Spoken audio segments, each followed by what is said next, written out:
Mindray Care Team presents Configuring N1 Monitor in Ship Mode.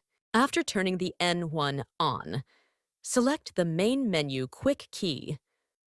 In the Main Menu screen, swipe left. Under the System column, click on Maintenance. Enter the password or contact tech support for further assistance.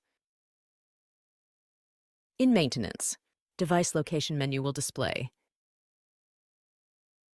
Use the two arrows below the X to move to the menus to get to Factory Maintenance. In Factory Maintenance, click on the Setup tab on the left column. Note: power line must be removed in order for Enter Ship Mode button to become enabled.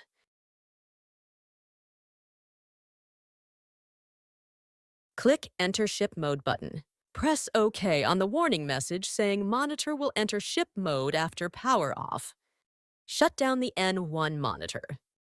The N1 has successfully entered ship mode. Thank you for choosing Mindray, healthcare within reach.